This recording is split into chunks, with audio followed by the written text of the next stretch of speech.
धनबाद में जज की मौत के मामले में आज रांची हाई कोर्ट ने स्वतः संज्ञान लेते हुए सुनवाई शुरू कर दी और इस मामले को गंभीरता से लेते हुए अदालत ने झारखंड के डीजीपी और धनबाद के एसएसपी से जवाब तलब किया है।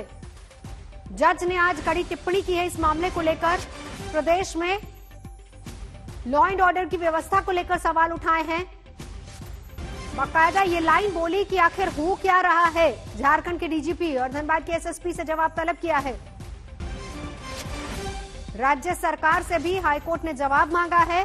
कानून व्यवस्था को लेकर सवाल खड़े करते हुए ये टिप्पणी भी की कि ये हो क्या रहा है राज्य में। और अपनी सख्त टिप्पणी में कोर्ट ने सीधे तौर पर यह भी कहा कि अगर मामला नहीं सुलझता है तो सीबीआई जांच भी करवाई जा सकती है। 4 तस्वीरें, सीसीटीवी फुटेज जो सबसे बड़ा सबूत है और इसी के आधार पर जांच अब आगे हो रही है। वही ऑटो जिससे टक्कर मारी गई थी, परिवार में मातम और परिवार सीधे तौर पर इसको हत्या का मामला बता रहा है और वकीलों ने भी इस मामले को लेकर जांच की मांग की है। हालांकि आपको यह भी बता दें कि तफ्तीश अभी आगे बढ़ती जा रही है, लेकिन सवाल अभी भी अनसुलझे। हत्या या साजिश, सुप्रीम कोर्ट तक पहुंचा जज की मौत का मामला। और अभी तक का अपडेट बता दें कि बार एसोसिएशन ने सीबीआई जांच की मांग की है जज की मौत के मामले को लेकर, क्योंकि हादसा या साजिश सवाल अभी बने हुए हैं। तीसरा सबसे बड़ा अपडेट, चीफ जस्टिस ने हाईकोर्ट के चीफ जस्टिस से बात की है और हाईकोर्ट ने स्वतः संज्ञान लेते हुए इस मामले में जवाब तलब किया है।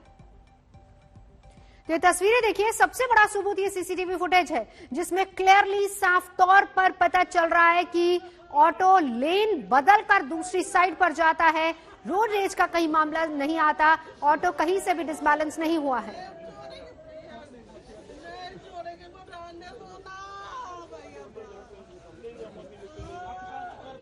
देखिए, हेमंत सरकार हो चाहे किसी भी सरकार हो, अगर एक न्यायाधीश या न्यायिक भी जो न्याय करते हैं, जब वही सुरक्षित नहीं है तो हम क्या सुरक्षित रहेंगे, आम जनता क्या सुरक्षित रहेगा। आज का जो घटना घटी है, आज सुबह 5 बजे 6 बजे जो घटना घटी है, जो सुबह उनको जो जैसा हम लोगों ने सीसीटीवी फुटेज देखा है, उस समय वो मॉर्निंग वॉक पे जा रहे हैं और उनको पीछे ये सुनियोजित है।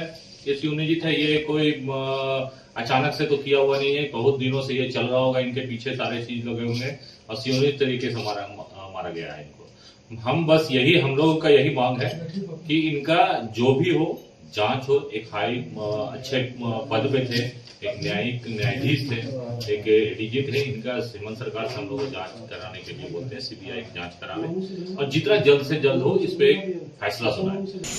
जो भी आज घटना हुई है उसमें पुलिस द्वारा अनुसंधान किया जा रहा है और अलग अलग टीमें हैं इसमें लगी हुई है और जितने भी बिंदु अभी तक सामने आ रहे हैं, जितने भी पहलू सामने आ रहे हैं, सभी पहलुओं पर जांच की जा रही है और जो जांच की स्थिति है उससे आपको समय समय पर अवगत कराया जाए। चलेंगे सीधा सत्यजीत मेरे से होगी इस वक्त हमारे साथ जुड़ चुके हैं। सत्यजीत, 2 बातें, पहली बात जांच कहां तक पहुंची और दूसरी बात हाईकोर्ट ने क्या कुछ कहा। देखिए, हाईकोर्ट ने सख्त टिप्पणी की है। ये साफ तौर से कहा है कि सरकार बताए और डीजीपी बताएं कि उनसे जांच हो पाएगा या नहीं, वो संभाल पाएंगे या नहीं। अगर नहीं संभलता है सरकार से तो फिर हम लोग स्वतंत्र हैं इसे सीबीआई को देने के लिए। दूसरी बात ये कही है, मौखिक टिप्पणी जो थी काफी सीरियस है कि यहाँ पे कानून व्यवस्था बद से बदतर हो रहा है। नवजोत, एक बात और बता दें कि ये बैक टू बैक दूसरे व्यक्ति की हत्या है जो जुडिशियरी से जुड़े हुए। इसके पहले जो है एक लॉयर की हत्या हुई थी जो जेवियर के लीगल कंसल्टेंट थे, मनोज झा, 26 जुलाई को, और अब जुडिशियल ऑफिसर की जो है सस्पेक्टेड हत्या है, ये इसे कहा जा सकता है, क्योंकि जो सीसीटीवी फुटेज बता रहे हैं जिस तरह से सीसीटीवी नजर आप बनाए रखिए। लौटेंगे, आगे बढ़ेंगे अगली खबर की तरफ। बात संसद सत्र की कर लेते, क्योंकि आज भी लोकसभा की कार्रवाई शुरू होते ही विपक्ष ने हंगामा कर दिया। स्पीकर ओम बिरला ने हंगामे को लेकर नाराजगी जताई और चेताया भी। कभी आसन पर कोई प्रश्न हो तो आप मुझे चेंबर में आके कहें, मैं कोशिश करूंगा कि और आसन की गरिमा को बढ़ाने के लिए आपके हमेशा सुझाव मानूं।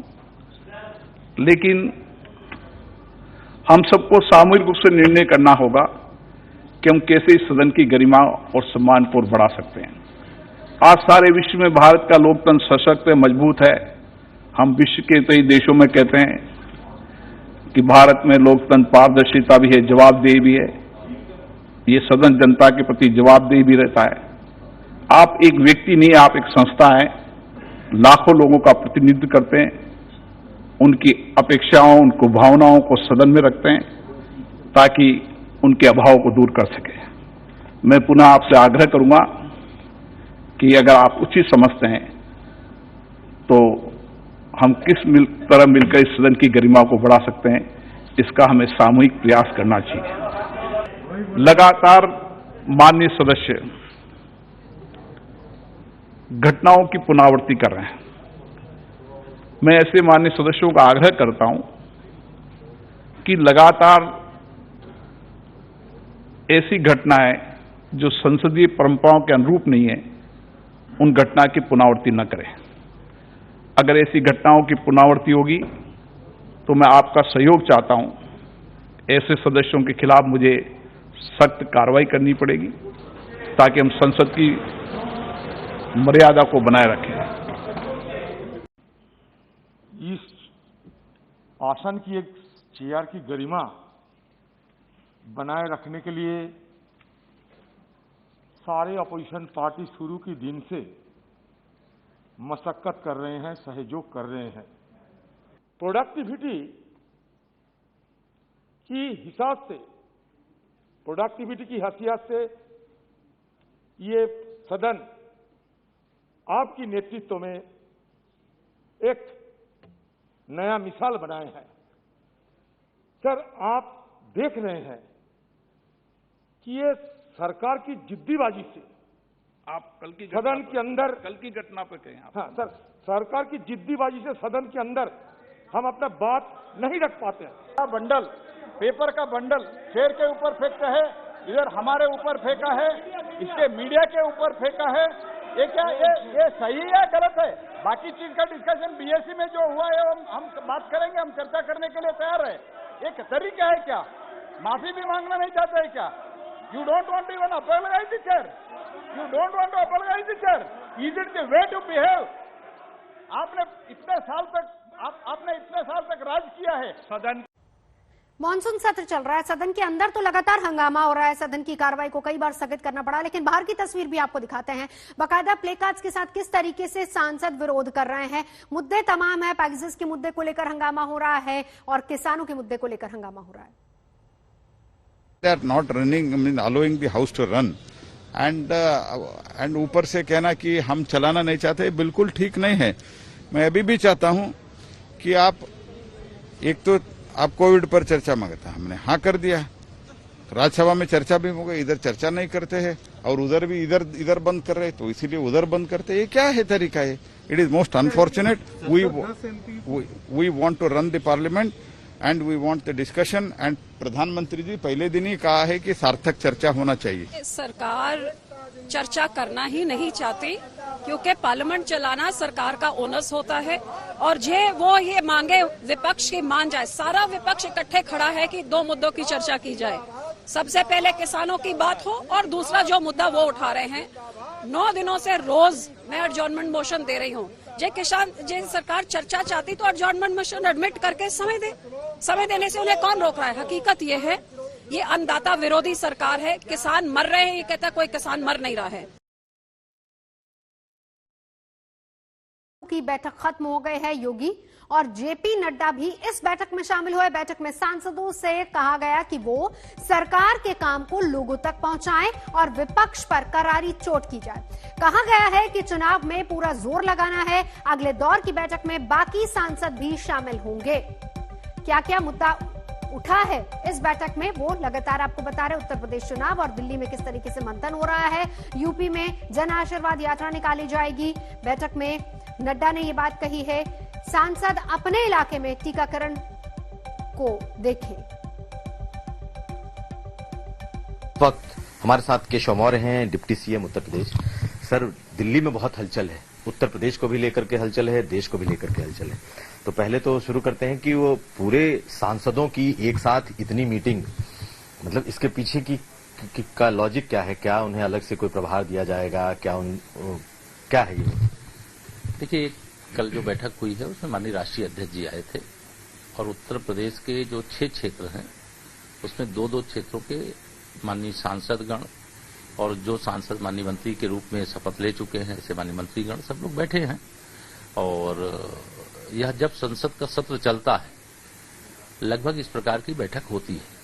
यह भी सच है कि 2022 का विधानसभा चुनाव उत्तर प्रदेश में होने जा रहा है और 2022 भारतीय जनता पार्टी पूरी गंभीरता के साथ लड़ाई लड़ रही है, तैयारी कर रही है और 2022 में 2017 से बड़ी विजय प्राप्त करने की रणनीति बना रही है। अब उस रणनीति के अंतर्गत माननीय राष्ट्रीय अध्यक्ष जी के अंतर्गत पूरी पार्टी आती है और वह माननीय सांसद गणों के साथ बैठे हैं। वहां प्रदेश अध्यक्ष जी भी थे, हमारे मुख्यमंत्री जी भी थे, हमारे संगठन महामंत्री जी भी थे, प्रदेश के प्रभारी जी भी थे। तो यह बैठक महत्वपूर्ण भी है और माननीय अध्यक्ष जी का आना अत्याधिक महत्वपूर्ण। लेकिन सर बड़ी एक तेज चर्चा है इस वक्त की बीजेपी बड़े बड़े ड्रास्टिक स्टेप्स लेने जा रही है चुनाव में। बहुत सारे लोगों के टिकट काटे जाएंगे, 30-35% जो विधायक हैं उनके भी टिकट कट सकते हैं, 100 विधायक। तो क्या इस तरह का जो पहले आप लोगों ने प्रयोग किया है, क्या उत्तर प्रदेश में भी ऐसा प्रयोग हो सकता है? देखिए, आप जो सवाल कर रहे हैं वह काल्पनिक है। कोई टिकट कटेगा कि नहीं कटेगा, यह निर्णय को लेकर के, इस बात को लेकर के अभी किसी भी फोरम पर चर्चा ही नहीं हुई है। और इस प्रकार के विषय जो चलाए जा रहे हैं, कौन चलवा रहा है, क्यों चला रहा है, मेरे समझ में नहीं आ रहा। जहां पार्टी को लगेगा कहीं कोई बदलने की आवश्यकता होगी तो बदलेंगे भी, और जहां नहीं बदलने की आवश्यकता होगी नहीं बदलेंगे। जहां कोई नया चेहरा लाना होगा, नए व्यक्ति को टिकट देना होगा, भाजपा तो कार्यकर्ताओं की पार्टी है, यहाँ विधायक बनने वाले कार्यकर्ताओं की भी कमी नहीं है। लेकिन जो विषय, जो सवाल आप मुझसे कर रहे हैं, उस विषय को लेकर के अभी किसी फोरम पर कोई भी चर्चा नहीं। ममता बनर्जी दिल्ली पहुंची हैं और सोनिया गांधी से लेकर तमाम लोगों से मुलाकात कर रही हैं। पहला चुनाव तो उत्तर प्रदेश का ही होने वाला है। पूरे देश में एक बड़ा विपक्ष बनाने की तैयारी है। आपको लगता नहीं है कि उत्तर प्रदेश में भी अगर इस तरीके का कोई विपक्ष सामने आता है तो आप लोगों को समस्या होगी, और ममता बनर्जी के इस कदम को कैसे देखें? देखिए, भारतीय जनता पार्टी के खिलाफ, माननीय नरेंद्र मोदी जी के खिलाफ जब से हम बहुमत के साथ केंद्र में सत्ता प्राप्त किए हैं, तब से मैं यह मानता हूं कि भाजपा अर्थात नरेंद्र मोदी बनाम आल, ये तो हो ही रहा है। और जो भी एक होना चाहता है एक हो ले। किसी को यह भ्रम भी नहीं रह जाना चाहिए कि नहीं हम अलग अलग लड़े इसलिए हार गए। वो एक होकर के लड़ेंगे तब भी भाजपा जीतेगी, अलग अलग लड़ेंगे तब भी भाजपा जीतेगी। 2022 भी जीतेगी, 2024 भी जीतेगी। हम लगातार बढ़त की ओर है, और चाहे वो सारे लोग मिले नहीं, लड़े भले, लेकिन समर्थन किसको किया, कहां पर कहां किसने किसको समर्थन दिया। लेकिन इसके बाद भी आप बताइए, यहां अमेठी की लोकसभा सीट थी, श्री राहुल गांधी जी वहां चुनाव लड़ रहे थे, उनको सपा बसपा का समर्थन प्राप्त था कि नहीं प्राप्त था? वहां उन्होंने कैंडिडेट नहीं दिया, उनको समर्थन किया। लेकिन इसके बाद भी भाजपा जीती कि नहीं जीती? अगर भाजपा इसके बाद भी जीती है तो इसका मतलब है भाजपा 100 में 60 हमारा जो मैं कहता हूं, और बाकी में बंटवारा, ये मैं कोई गलत नहीं कहता हूं। जनता के मन मस्तिष्क में ही नहीं, दिल में माननीय नरेंद्र मोदी जी ने अपना स्थान बनाने का काम किया है। माननीय नरेंद्र मोदी जी के प्रति जबरदस्त, चाहे गरीब हो, चाहे किसान हो, चाहे मजदूर हो, चाहे नौजवान हो, चाहे बड़े बुजुर्ग हो, गांव में रहने वाला हो, शहर में रहने वाला हो, सबके मन में बहुत विश्वास जागृत हुआ है। और उस विश्वास की परिणति जब कभी चुनाव होते हैं तो वह आशीर्वाद के रूप में अपने वोट देने का काम है। टीएमसी और बीजेपी अब नई जबानी जंग में उलझ गए हैं। टीएमसी सांसद के विवादित बोल को बीजेपी सांसद निशिकांत दुबे ने हिंदी भाषी अस्मिता से जोड़ दिया है। कहा कि टीएमसी हिंदी भाषियों से चिढ़ती है। मैं बिहारी गुंडा कहा। आपको पता है सबों को कि मैं तीसरी बार सांसद जो है झारखंड से हूं। ये दिखाता है कि जितने भी हिंदी भाषा भाषी लोग हैं, चाहे उत्तर प्रदेश के हैं, चाहे बिहार के हैं, चाहे झारखंड के हैं, चाहे मध्य प्रदेश के हैं, चाहे राजस्थान के हैं, चाहे दिल्ली के हैं, उन सबों से तृणमूल कांग्रेस को एलर्जी है। इसीलिए उन्होंने बिहारी गुंडा कहा। बिहारी गुंडा नहीं है, बिहार गौरव है। तो बिहार की गौरव के ऊपर जो है एक बड़ा चोट है, और तृणमूल कांग्रेस का ममता बनर्जी का असली चेहरा जो है वो सबके सामने आ गया है। आज भी इस देश को चलाने में, इस राज्य को चलाने में हमारा बड़ा योगदान है। तो ये एक बड़ी हास्यास्पद बात है और उनको माफी मांगनी पड़ेगी। और The IT committee meeting has 29 members. The standing committee, 2 of which have become ministers, so it's 27. Quorum is 10. Out of 10, there were 9 members present and signed in. None of the BJP members, not one, were signed in, and therefore they were not present. Now, I'm supposed to have called somebody a name. Please check the attendance sheet. If that person he claims I have called him a name, if he were present, then it would have been the 10th. He would have been the 10th name. If he had been the 10th name, there would have been a quorum and the meeting would have continued. Bengal की लड़ाई दिल्ली तक जैसे आ गई है। मुख्यमंत्री ममता बनर्जी दिल्ली में है। Mail मुलाकातों का सिलसिला लगातार जारी है। विपक्षी मोर्चाबंदी की बुनियाद खड़ी की जा रही है। खुद ममता सोनिया केजरीवाल से मिलने के बाद दिल्ली में दम भर रही हैं। राज्य राज्य खेला হবে एमपी बूथे खेला হবে समस्त जगह खेला হবে। आज इन 3 तस्वीरों के विश्लेषण करने का दिन है। दिल्ली में ममता बनर्जी की सोनिया गांधी और अरविंद केजरीवाल के साथ मुलाकात हुई। संसद में विपक्ष ने जोरदार हंगामा किया और राहुल गांधी की अगुवाई में केंद्र सरकार के खिलाफ विपक्ष का ऐलान जंग। इन 3 तस्वीरों में एक बात कॉमन है। एक बात आपके लिए समझना जरूरी है, मोदी सरकार के खिलाफ विपक्ष फुल एक्शन मोड में है, एकजुट नजर आ रहा है और 2024 की तैयारी शुरू हो गई है। पूरी तस्वीर को समझाने के लिए आपको सियासी घटनाक्रम की कुछ झांकी दिखाते हैं। झांकी नंबर 1, संसद में खेला होवे के नारे। आपकी अनुमति से मैं आज की सिफारिश संशोधित कार्य संचालन सूची के क्रमांक 11 पर अपने नाम के सामने उल्लिखित विषय। झांकी नंबर 2, संसद में पर्चाफाड़ प्रदर्शन।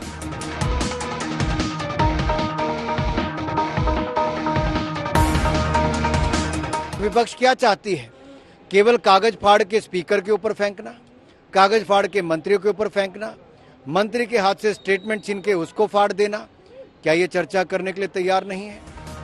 झांकी नंबर 3, बंगाल मॉडल के साथ ममता तैयार। सोनिया जी invited me for a cup of tea. Rahul ji is also there. So we met. We discussed the political situation in general, and also we discussed about Pegasus to COVID situation, and also we discussed about the unity of the opposition. So all we discussed. It was a very good meeting, positive meeting. I think the positive result must come out in the next future. झांकी number 4, सरकार और विपक्ष में are पार।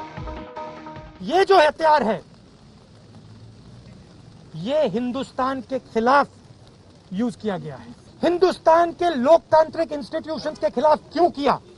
एक non existent issue को issue बना करके किस प्रकार वो हथियार के रूप में काम करे ताकि ये लोग पार्लियामेंट से नदारत रहे, ताकि असली मुद्दों पर चर्चा ना हो, ताकि पार्लियामेंट स्टॉल हो जाए। यही इनका हथियार है। आज भी इस मंच से मैं कहना चाहूंगा, राहुल जी, आपके फोन में हथियार है तो तुरंत फोन को जाके पार्लियामेंट के थाना में आप सरेंडर करिए, हथियार निकलवाइए। हथियार रख के फोन में मत चलिए, ये अच्छी बात नहीं है। आपने सियासी हलचल का ट्रेलर देखा। अब हम आपको इन तस्वीरों के पीछे के सियासी एंगल के बारे में बताते हैं। दिल्ली में ममता बनर्जी के 5 दिवसीय दौरे और राहुल गांधी के एक्शन और एग्रेशन का मतलब समझिए। ममता बनर्जी 2024 में मोदी के खिलाफ विपक्ष को एक मंच पर या कहें एक प्लेटफॉर्म पर लाने के मिशन पर है। यानी ममता फ्यूचर प्लानिंग का होमवर्क कर रही हैं। वहीं राहुल गांधी ताजा राजनीतिक हालात को लेकर मोदी सरकार को संसद में घेरने के लिए विपक्ष को एकजुट कर रहे हैं।